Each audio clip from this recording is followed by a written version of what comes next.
এই তুমি আমার এত বড় হোটেলে নিয়ে লাগে। এই চুপ থাক, এটা হোটেল না, রেস্টুরেন্ট।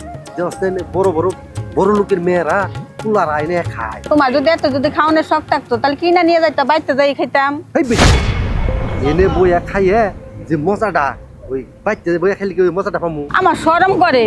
আর তুমি চালাও রিক্সা, এই এত বড় রেস্টুরেন্টে আমার কি খাওয়ার শোভা পায়? আমি খাওয়ার না। এই আমি গরিব বসে থেকে তাই কি হয়েছে? আমি সরকার নাই, চুপচাপ বই থাক। দেখেছো গাইয়া ক্ষেত, ওরা এই রেস্টুরেন্টে এসে বসে আছে।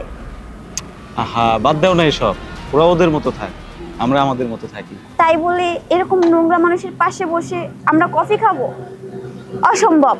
তুমি কিছু করো। আহা, পাগলের মতো কথা বলছো কেন? আমি কি করব? বুঝতে পেরেছি, তোমার কিছু করতে হবে না, আমি এই করছি। ওয়েটার! কেন এমন করছো তুমি?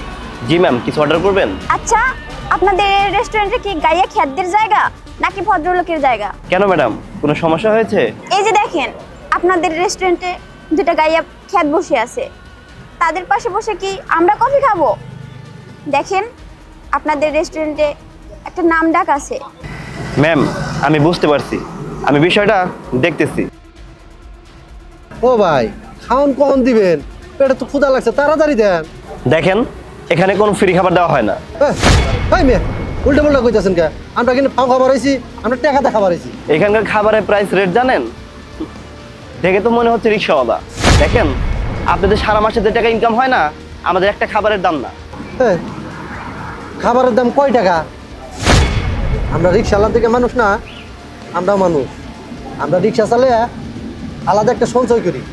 যান, খাবার নিয়ে আসেন। দেখেন, এখানে আপনাদের খাবার দেওয়া হবে না। আপনাদের জন্য আমাদের ভিআইপি কাস্টমারদের ডিস্টার্ব হচ্ছে। আরে ডিস্টার্ব ভিআইপি কাস্টমারদের হচ্ছে না, ডিস্টার্ব হচ্ছে আমি। স্যার আপনি? স্যার দেখেন না, এই দুটো ছোট লোক এখানে বসে আছে, এদের জন্য ভিআইপি কাস্টমাররা ডিস্টার্ব ফিল করতেছে। ডিস্টার্ব ভিআইপি কাস্টমারদের হচ্ছে? তা হচ্ছে না, ডিস্টার্ব হচ্ছে ওনারা হচ্ছে এই রেস্টুরেন্টের কাস্টমার। ওনাদের সাথে এরকম ব্যবহার করা উচিত নয়। তুষার সাহেব, ওদের মতো একদিন আমিও ছিলাম। আমি রাতের পর রাত, দিনের পর দিন ইট মাথায় দিয়ে কাটিয়েছি। তারপর অনেক কষ্ট করে এই রেস্টুরেন্ট করেছি। বলেন এখন আমাকে কি বলবেন? ভিক্ষুক? তুষার সাহেব, সবার উপর মানুষ সত্য, তার উপরে নেই। আমার এই রেস্টুরেন্টে ধনী গরিব যার যেরকম ইচ্ছা হয় খাবে, তার ভালো লাগলো না লাগলো ওটা আমি দেখবে না। ওই ভিআইপি কাস্টমারের যদি অসুবিধা হয়, তারা না আসলো চলে যাক, তাতে আমার কিছু যায় আসে না। তবু আমার কাস্টমারের সাথে কোনো খারাপ ব্যবহার করা যাবে না। সরি স্যার, আপনাদের অর্ডার করে খাবার আমি নিয়ে আসছি, দাঁড়ান।